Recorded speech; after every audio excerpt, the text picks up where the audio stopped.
Good evening. My name is Art Sprue. I'm Chair of the Planning Board. This is the Town of Chatham Planning Board Hybrid Meeting, December 8th, 2025. It's 5 p.m. Please note this meeting is being recorded and will be available shortly hereafter for scheduled and on-demand viewing on any smartphone or tablet device. If anyone else is recording the meeting, including the use of AI note-taking apps, please notify the chair. I see no one on there. Pursuant. I see no one on there. Thank you.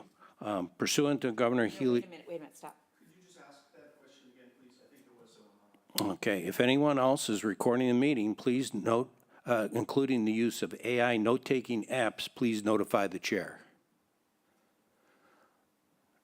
I don't see anyone, therefore I'll continue.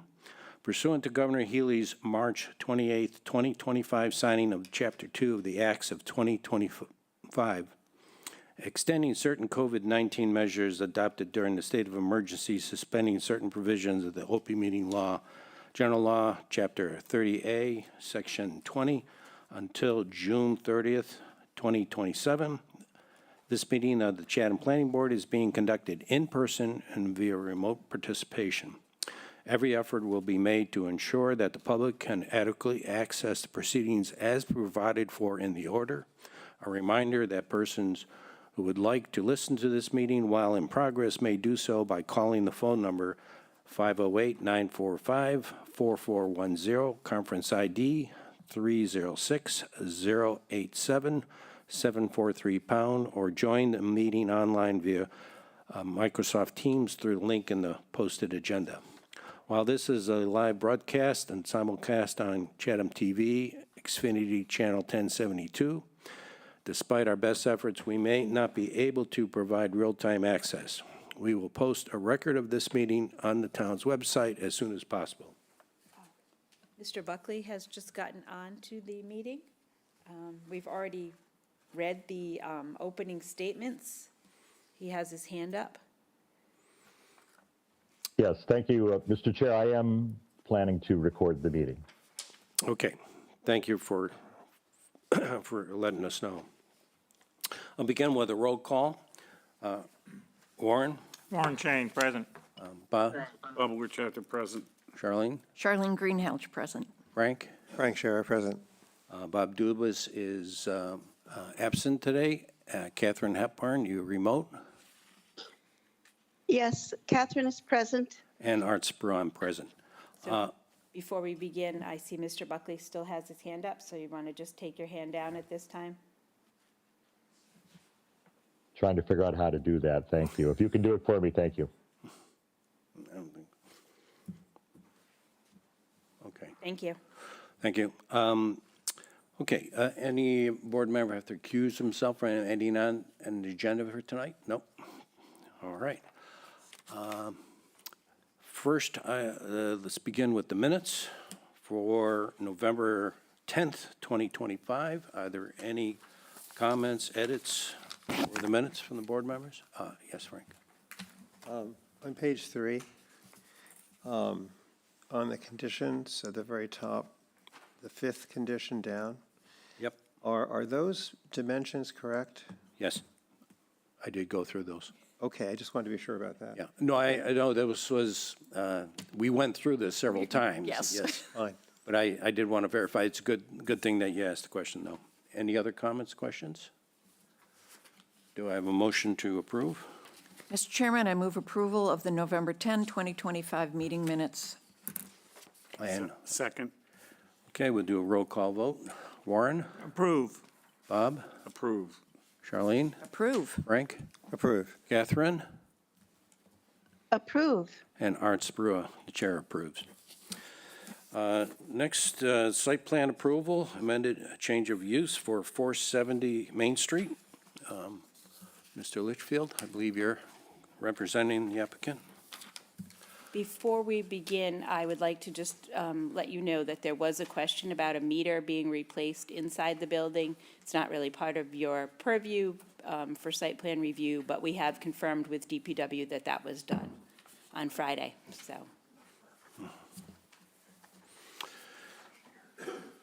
So if you walk us through this, Bill, I appreciate it. Certainly. Thank you very much, Mr. Chairman, members of the board. Bill Litchfield here on behalf of the applicant Faherty. Faherty is a clothing store which has worldwide something like 80 outlets.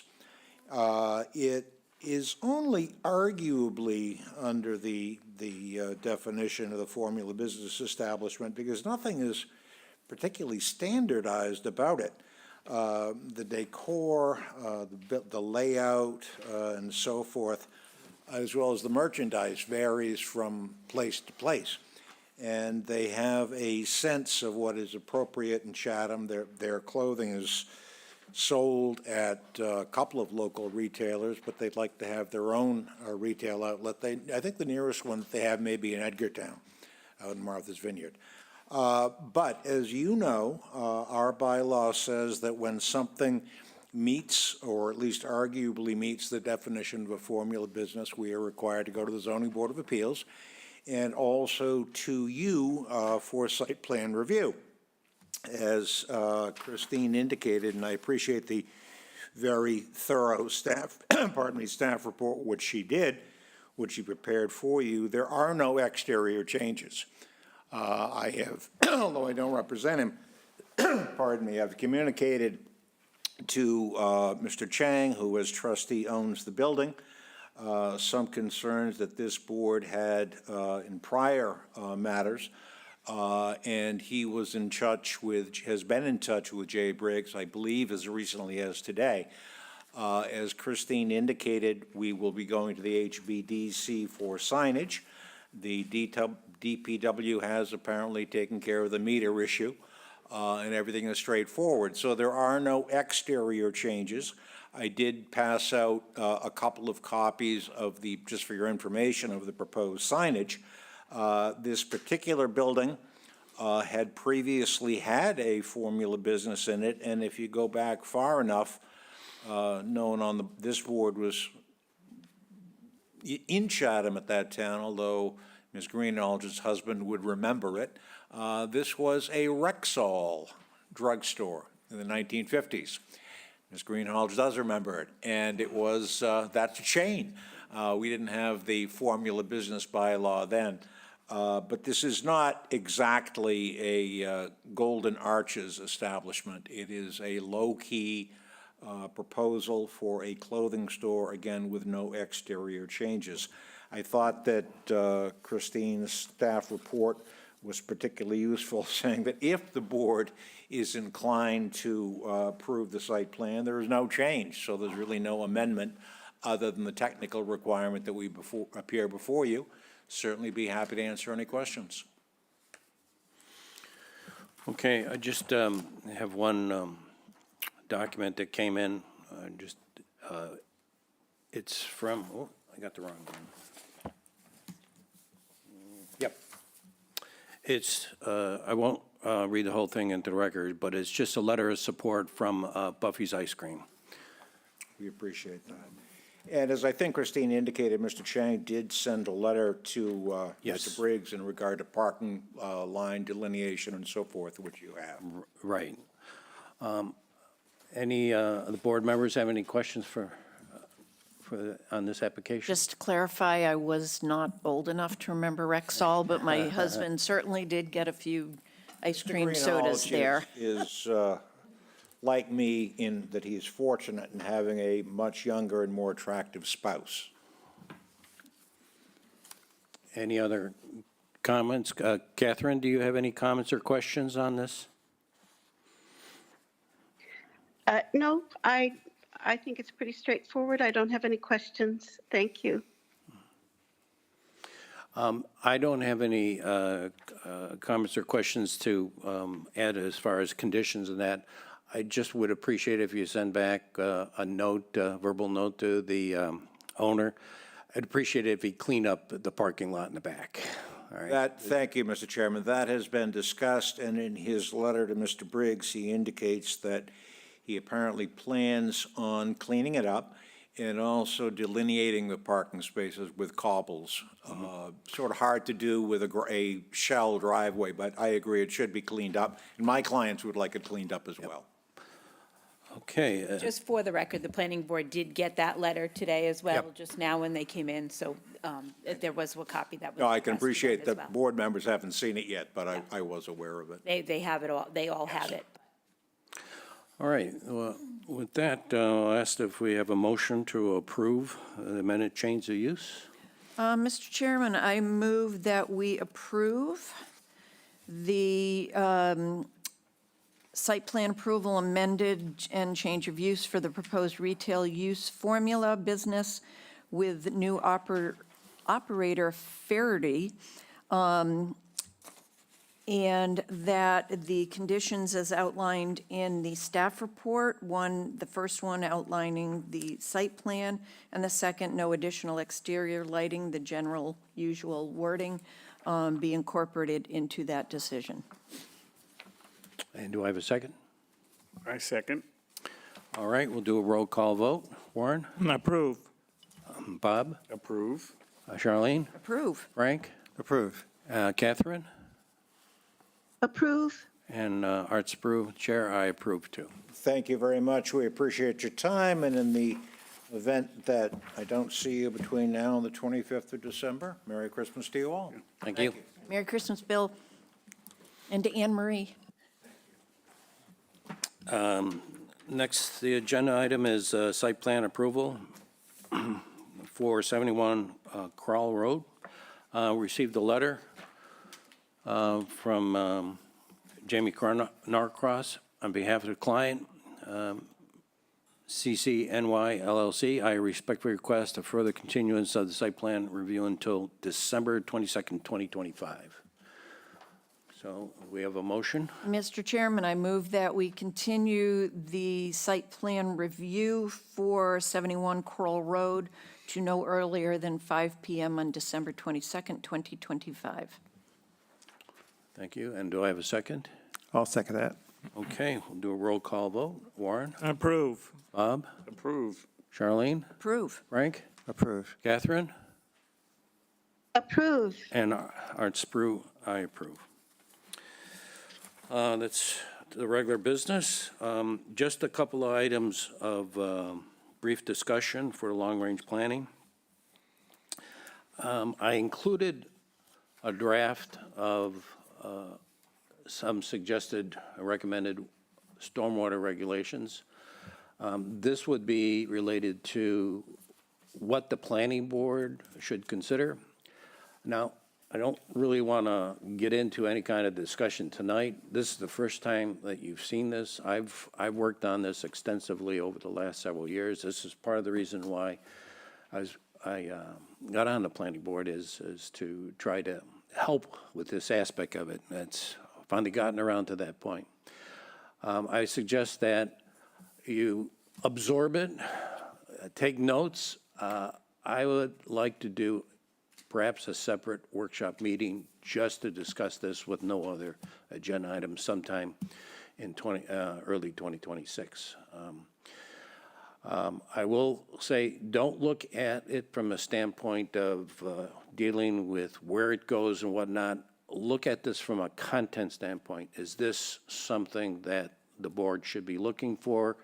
Is it outside of what you're looking for? I will advise you that some of this is predicated on the town, on the DPW. They have initiated criteria like this for townwide by the DPW standards. That was December of 2024, right? The rest To do it as part of compliance with state regulations. with state regulations. We're looking to do it from a commercial, like in your site plan review, that type of thing, like a commercial standpoint. This is intended for site plan and for the subdivision control. That's pretty much our purview. It's not intended to get outside of that. There might be some things that have to be adjusted to make sure it's very clear. That's okay. I'm not worried about that.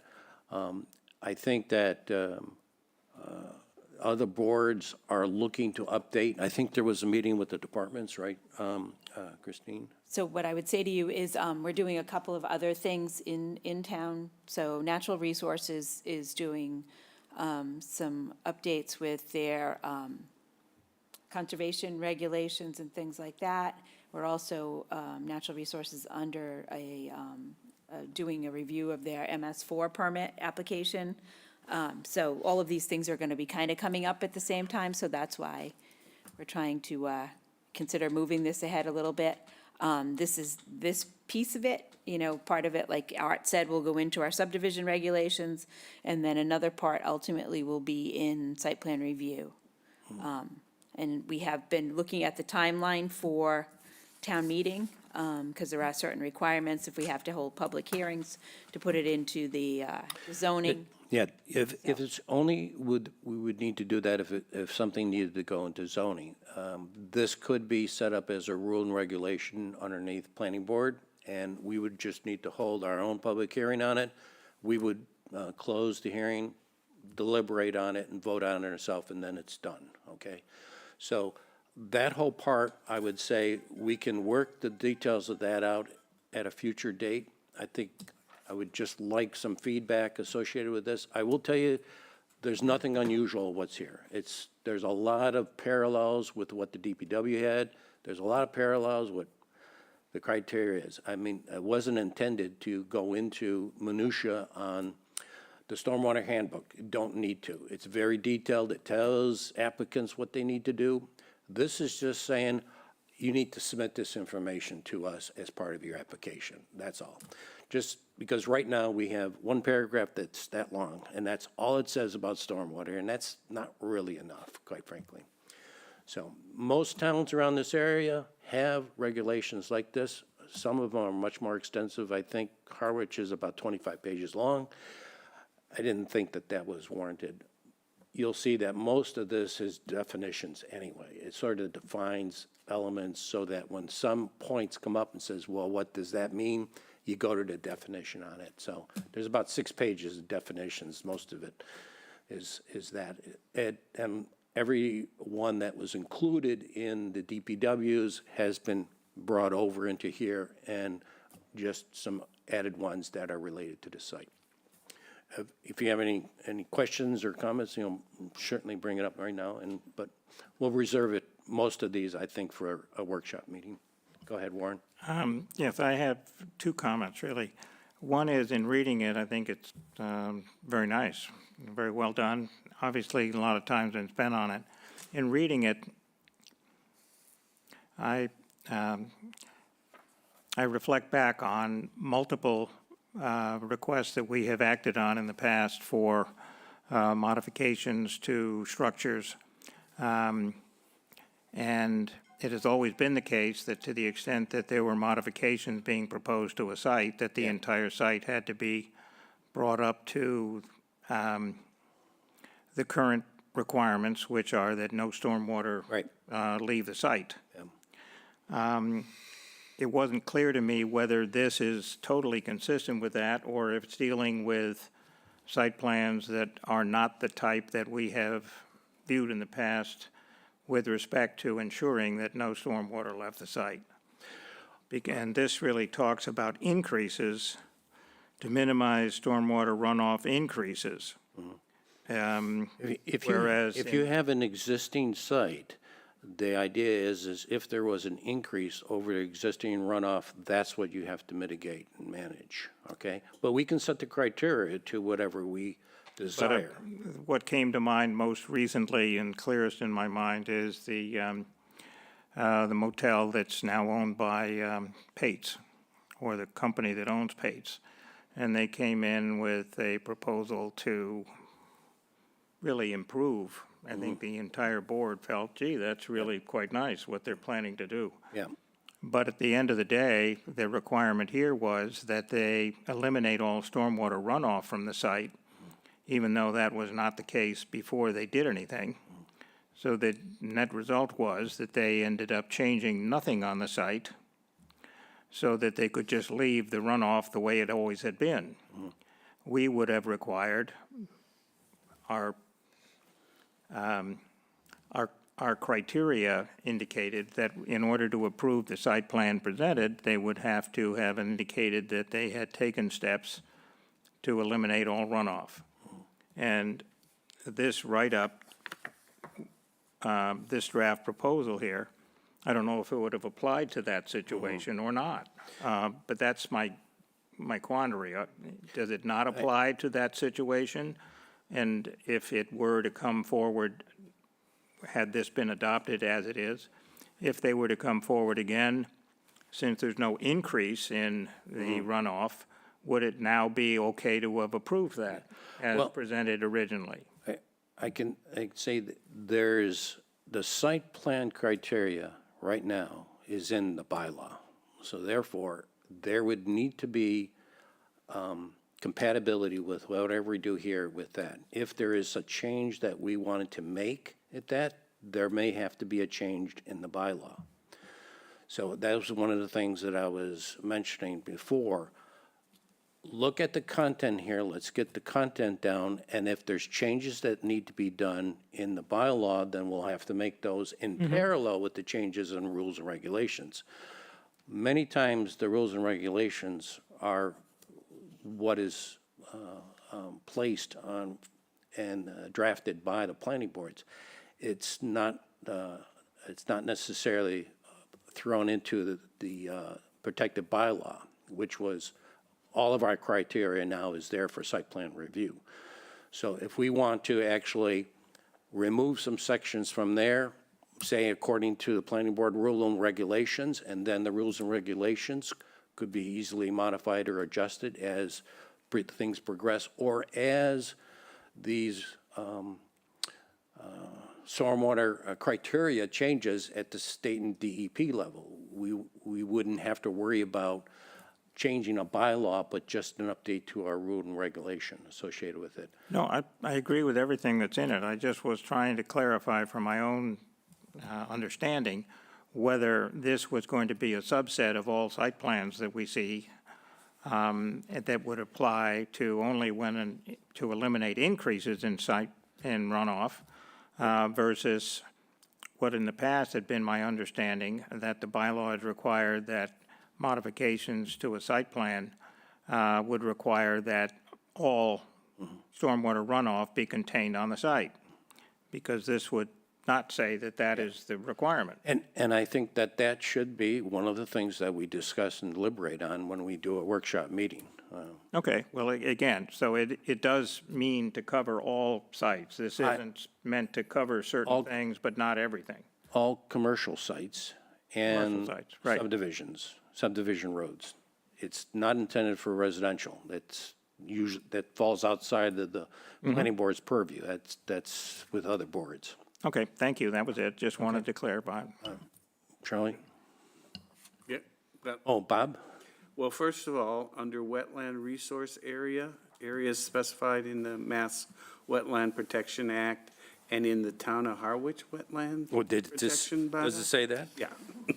I'm not the only one who does that. Oops.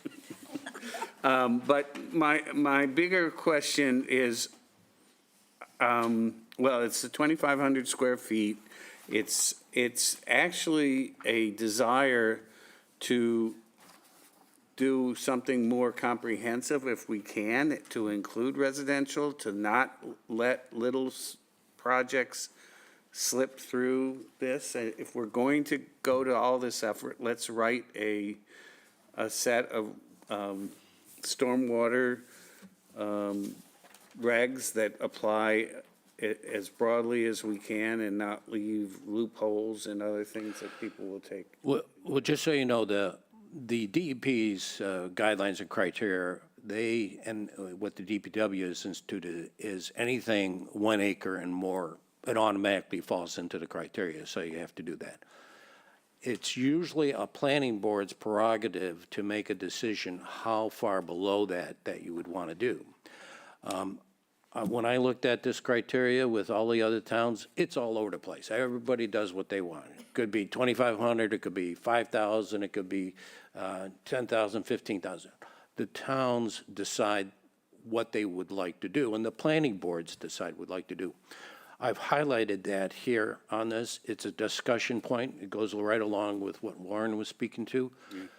And these are some things that says, well, when you get down to this, and I tried to set this up with, it's a minor or it's a major site development, and we can define what that means. So if it's a minor thing and it's underneath a certain square footage or something like that, we can say, well, we'd like to see these things done, but you don't have to do this onerous analysis here. Major, whatever threshold we set in place, then we can do that. Any of the things that you had mentioned there, those all could be amended, put in here, added to this, we can adjust this. So this is, again, intended to be a first pass. There hasn't been an update on these particular regulations forever in the town, so I expect to put the time into it in order to get this done. There's no urgency on it. We still, go through a regular site plan review and maybe make our decisions based on what we think is appropriate anyway, at this point. Anything else? Yeah. Okay, good. Charlene? Who is the stormwater permit entity in Chatham? Is it the DPW? Yeah. So they issue the stormwater permit Yeah. for anything over 1 acre? Yes. It triggers them? Over 1 acre, yeah. So regardless of, we can't take that away from the DPW. No. So if we have a subdivision that comes in that triggers that permit, Correct. they have to go through DPW's permit. Correct. Are we being duplicitous here by? Yeah, thank you. I knew I wasn't going to get that right. Are we, because if it is over an acre, then this board really has no say based on the stormwater bylaws. I do agree that particularly for site plan review, that there should be more extensive Yeah. stormwater regulations than what we have right now. Yeah. But I'm just concerned that if it's something over an acre, this board has no jurisdiction over that. Well, I wouldn't necessarily agree with you on that. We could set other conditions that the DPW doesn't have. Can we go above and beyond what they have? Like, we can't require more stringent road construction than what the town requires for subdivision roads. That's a no-no in Massachusetts. That I know of. That's a no-no in Massachusetts. Having been in a town where the town tried to do that, and it was kicked back and said, you can't do that unless something has changed. But, you've done a lot of work here, and I so appreciate what you've Yeah. done here. Yeah. Absolutely. But I'm just, All right, so I that's, don't want to be counterintuitive to what the stormwater bylaw says, but if we can, for site plan review, require something more substantive than what we clearly have now, that would be preferable. I think it's an important point. That's a third point right now from what we've spoken about, that we need to clarify on how we want to deal with it. And it doesn't surprise me that your board members are raising all these points. It was certainly expected. I think that there has to be some interconnection with other pieces. We got a Totally bylaw agree. that has a site criteria in it. We have a town DPW. We are also have things with Concom that has criteria. I think they have to be coordinated. I think even after we finish with this, it would be good for us to actually reach out to the other boards and departments and confirm that this marries up to them in the right way. So I can see that this is going to be a step-by-step piece that we'll have to do. I'd like to get the first feedback, though, since the board members haven't even read the document. And any questions, let's do it as part of a workshop that just focuses on that. Frank? Just a very small question. It's captioned proposed updates to rules and regulations. But we don't have a stormwater regulation right now, is that situation? The planning board has a paragraph in the stormwater and the subdivision control regulations. Right. And they have a paragraph in the site plan criteria that's in the bylaw. All right. It's a paragraph like this, and it says you have to design to a 25-year storm event, and that's it. That's all they really Okay. ask for. Understood. All right.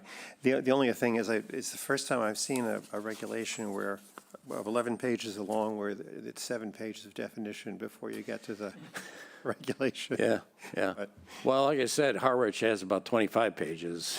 But that's also their stormwater management permit guideline. Yes, that's Because I correct. actually helped the Did you? then town engineer with it Yeah. when he was drafting that. Well, I tried not to complicate this from the standpoint of saying that we're going to do something different than what the stormwater handbook says.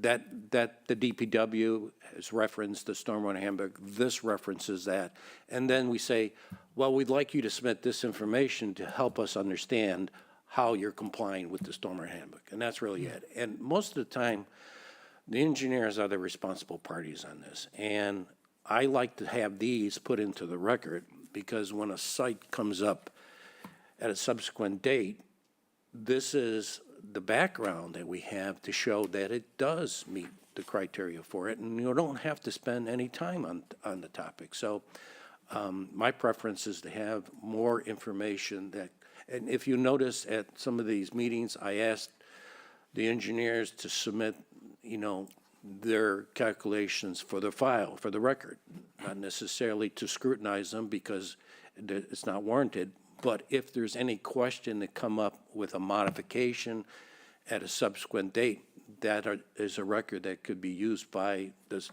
the new applicant and a new development of that site. Warren? With consideration for the comments to date here, I would have found it very helpful if there had been what I'll call a preamble to this, Sure. which sets the table, so to speak, explains that the DPW Yep. has responsibility in this area, that the regulations and guidance is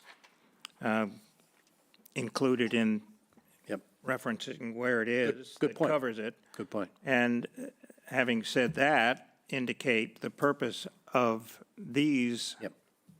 updated regulations, and then you explain what the purpose is. Yep.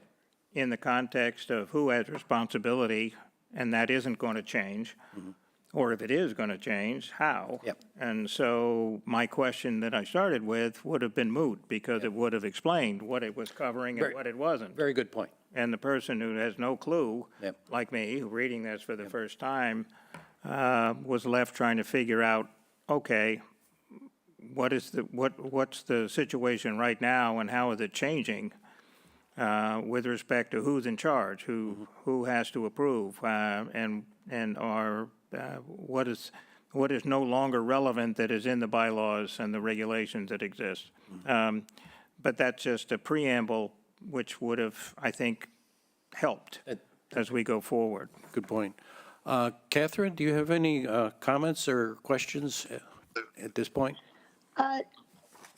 No, I think a workshop is a good idea. I know that you have put quite a bit of time into this.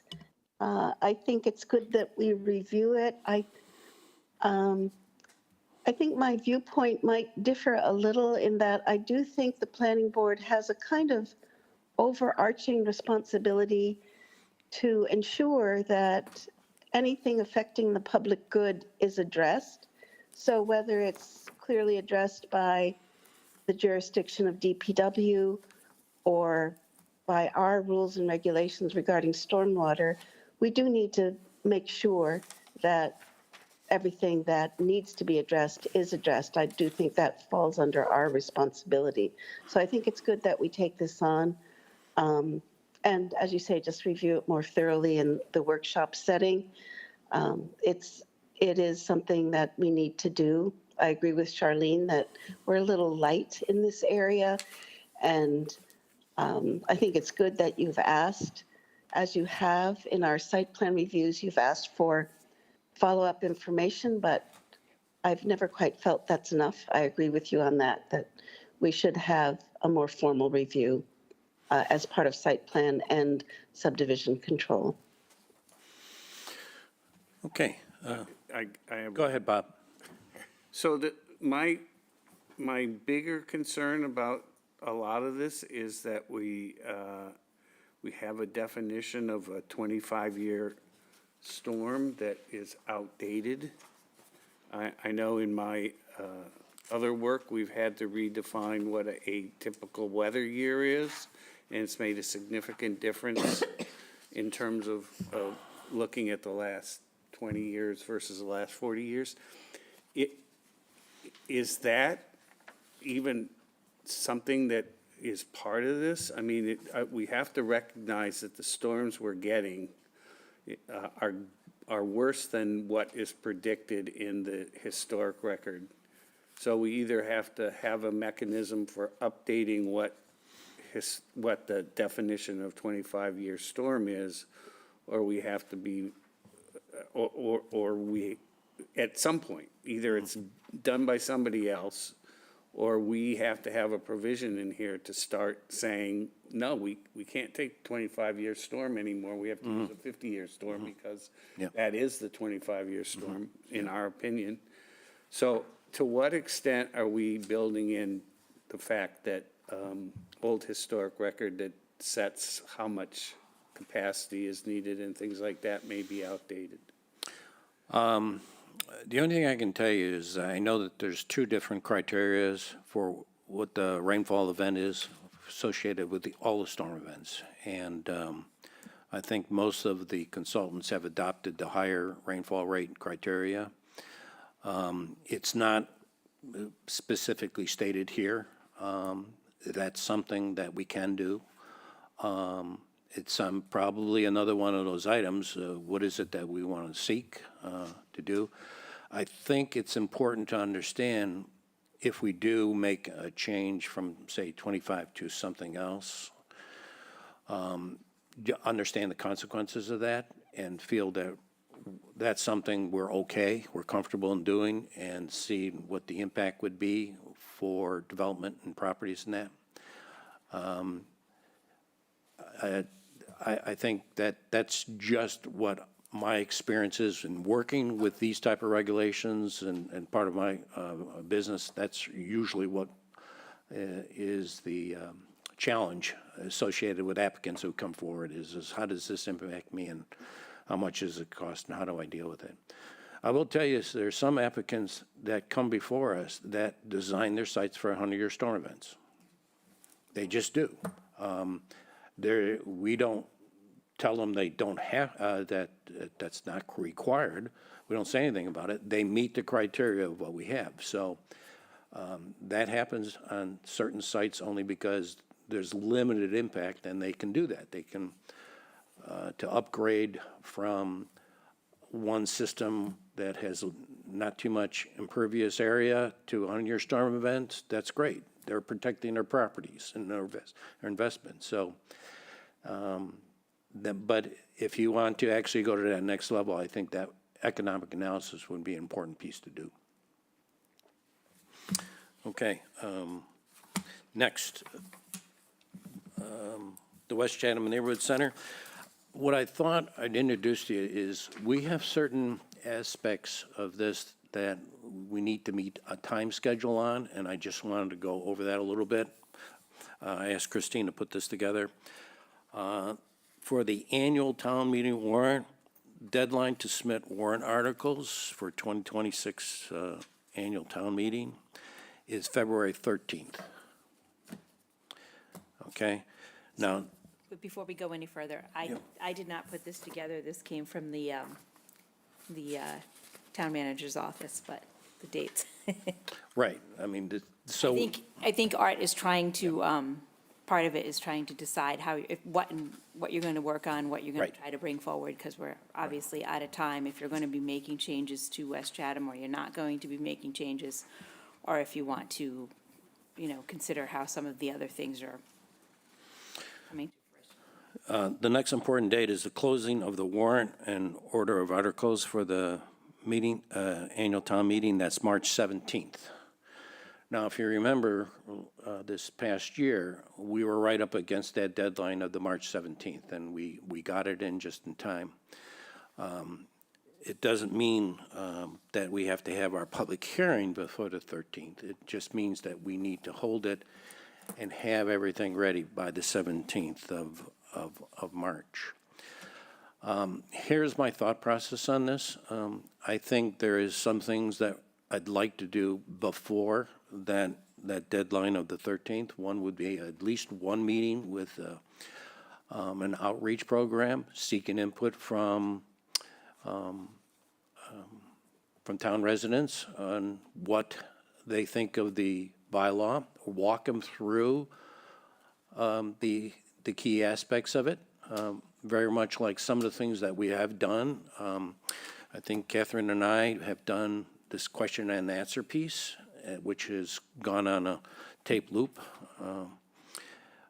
We also made a presentation at town meeting, an abbreviated one, because we only had 5 minutes each to do this, and hopefully we can spend a little bit more time developing more aspects of this with a presentation, and then dealing with a question and answer with the public so that we can understand where some of the concerns or highlights of what they expect to see. And also, we give us an opportunity to clarify if there's a misunderstanding with some of the things, because it took us a while to get to this. I think we have a good understanding of what this bylaw is intending to do.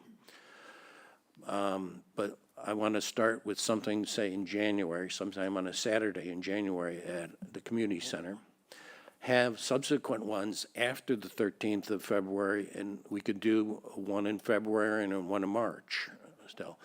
It may not be ones where we'll have time, say let's the ones in March, we might not be able to modify anything on the bylaw, draft bylaw on it, but it helps us understand or clarify with the public if there is something that is misunderstood by what the intent of the bylaw will and won't do.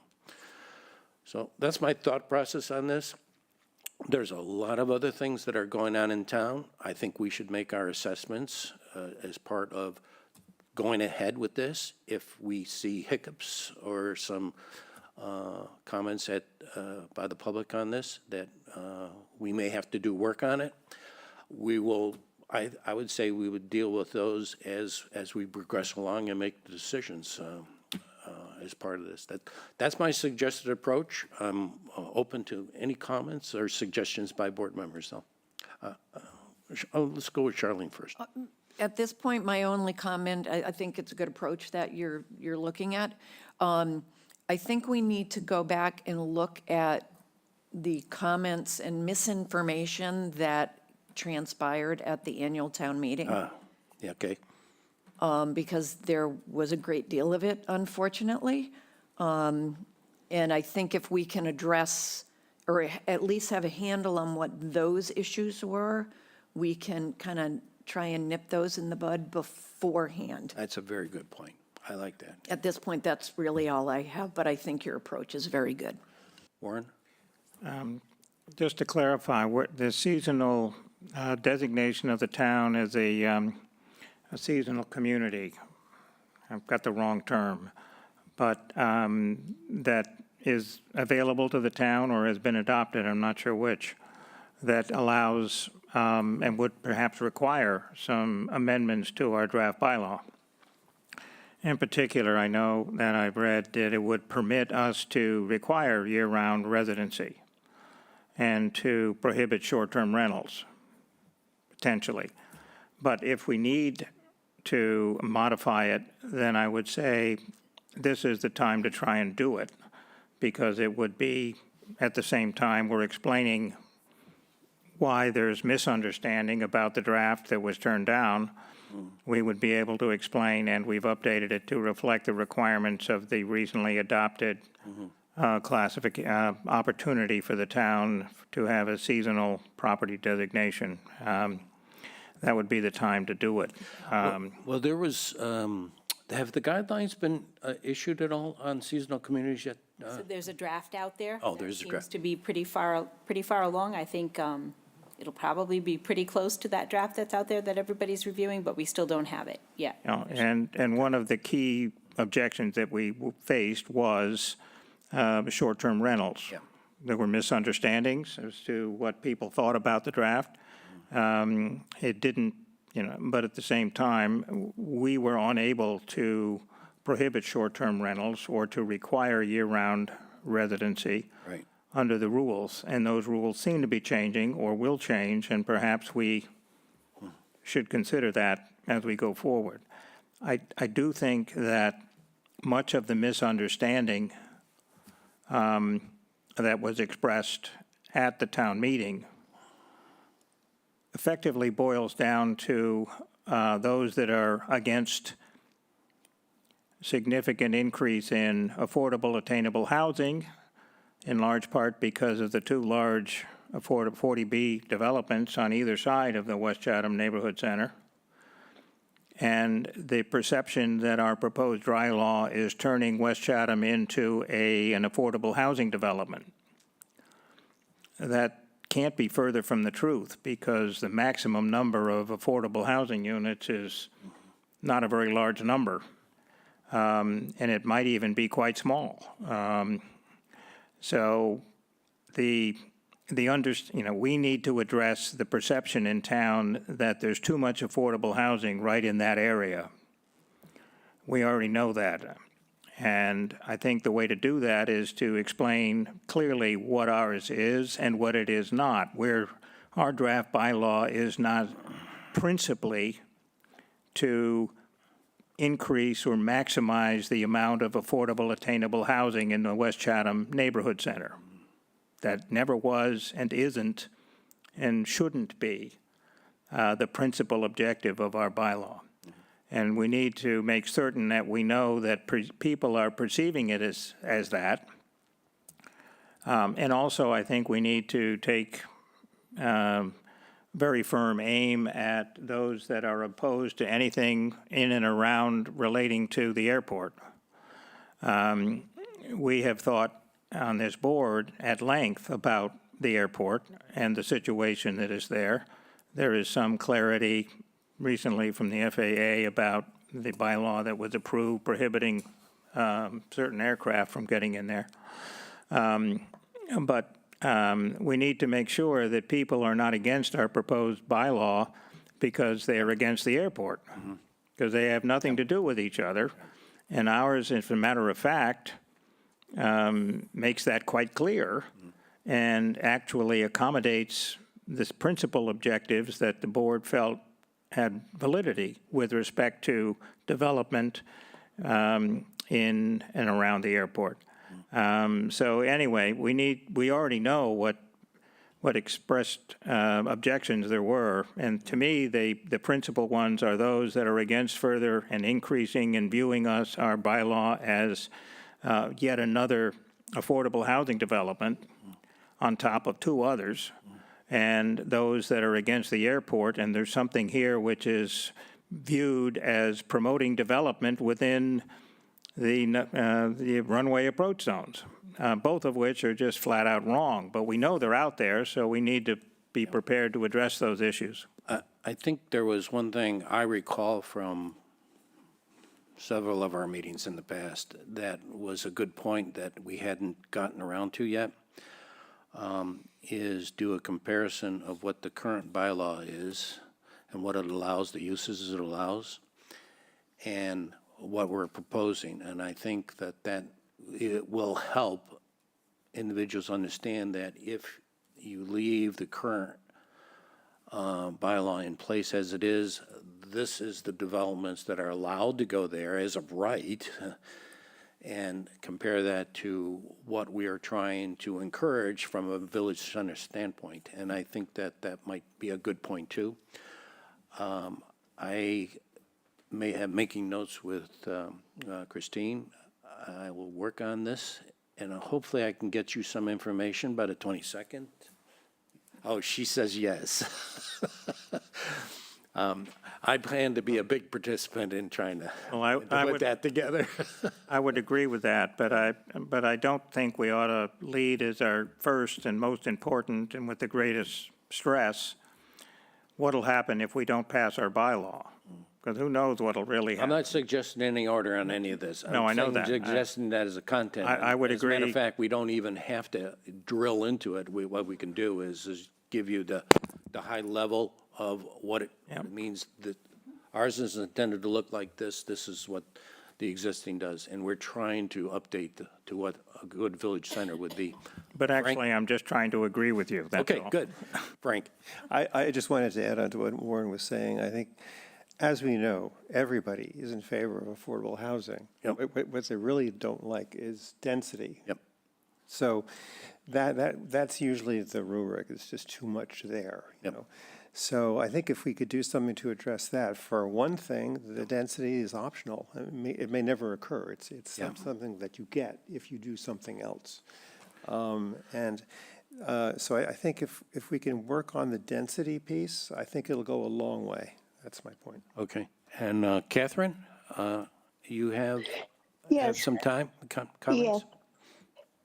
Yes, thank you, Mr. Chair. I just want to say that, actually, I agree with everything that everyone said. Art, I think your approach is very good.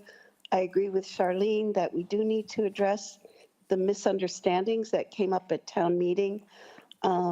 Warren, I think, has pointed out primarily what those two issues are.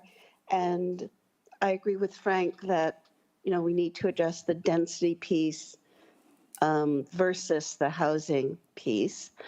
All that being said, I do think, one thing I remember from town meeting is I think there is a confusion, there's possibly a confusion in the public's mind as to what West Chatham Neighborhood Center rezoning is compared to the two major housing developments that are going on, particularly, obviously, 1533 Main Street. I think it's very possible that people don't separate these things in their mind and they think it's all one effort. And so I think we need to be, I think that is something, maybe the main thing we need to address is to clearly spell out what the difference is, and also to allay the fear that it's going to be way too much in West Chatham with 1533 right next to West Chatham Neighborhood Center. Any issues regarding that, I think we need to vet those and spell it out Yep. that it will work. And there was one other thing. Art, I also do think that what you're working on with Christine about what will happen if we don't do anything, I actually think that's a really good idea, because I think people don't realize what GB3 could produce. And so I think we also need to bring that out. I think that's a really good point. I think that's it. I think we have our work cut out for us. I agree with Warren that we need to look at the seasonal community and see if we need to make changes. But that being said, I remember that we agreed as a board that we would avoid making changes to the bylaw that was presented at 2025 annual town meeting, and just bring the same draft before 2026. And I would favor that. I think we need to just sort out the misunderstandings, and I would avoid making too many changes. But nevertheless, we do need to respond to the seasonal community piece. So those are my thoughts. So I'll try to have Christine see if she can chase down any of this information from some seasonal community. I was going to suggest that a Saturday in January, either the 17th or the 24th, if board members can help me narrow in on what would be a suggested date. I understand from Christine that the dates are available.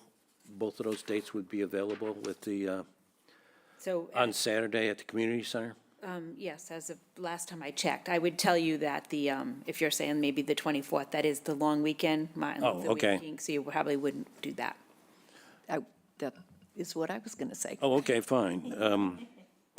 Well, this would give us a chance to flush out, if we do it on the 17th, we'll have 2 meetings to at least vet whatever drafts we're putting together for information that we want to start with. And certainly, Can we when we get- get into the actual discussion with residents, it could lead to all sorts of different things. I think we have to be prepared to respond as best we can. And if it is something that we don't have the direct answer to, is to try to get the name of the person and try to get back to that person associated with it. I was just going to Charlene? say, for our next packet, if we can get the most recent version Yep. of the bylaw, that would be helpful. And then what I'd like to do also is see if Christine and I can put together the main framework of the content on this and what it would be, and then work on it, have it flesh out a little bit at next meetings, and then we can refine it over the next meeting too, because I think we have one meeting on the 12th, is that right? That's right. We have a meeting on the 12th of January, planning board meeting, so we can, again, right. So we would have at least 2 meetings to sort of flush things out, and that Christine and I can work on. I don't have any problem being the focal point and introducing this to, at the meeting. I certainly would ask for any kind of support from the other board members who would like to get up and speak to a specific topic. I think that each of you have your certain passions, and I would welcome that if that's something that you would like to do. I just wanted to add one thing about the seasonal, since that's come up several times. Yep. I agree with Catherine that we should probably not worry too much about it, like we did last time we made that decision. Right. And keep in mind that the seasonal act is controversial. Mm-hmm. It's not something that passed by unanimous acclamation at the town meeting. It was controversial. So by adding seasonal community factors into our proposal, it's likely to make it even more controversial. Yep. That's my reaction. Okay. Actually, the 17th is the long weekend. Oh, 17th is, so we do the 24th then? Target the 24th? Yeah, I'm looking at my calendar now, and it says MLK Day is the 19th. Okay. Okay. So then let's target the 24th. Is that good? Oh, okay, I'm sorry, I misread the calendar here. It does say the 19th on the calendar. There it is. Yeah, but I Okay. was looking at the other date, sorry. That's good. I'll take that extra week of time. I don't mind working on this. I'm not going anyplace. I know it was remote, a couple of meetings there, but I'm not going anyplace for an extended period of time. I don't have any other comments or questions. If there is anything else, I entertain a motion to adjourn. Mr. Chairman, I move that we adjourn. I second.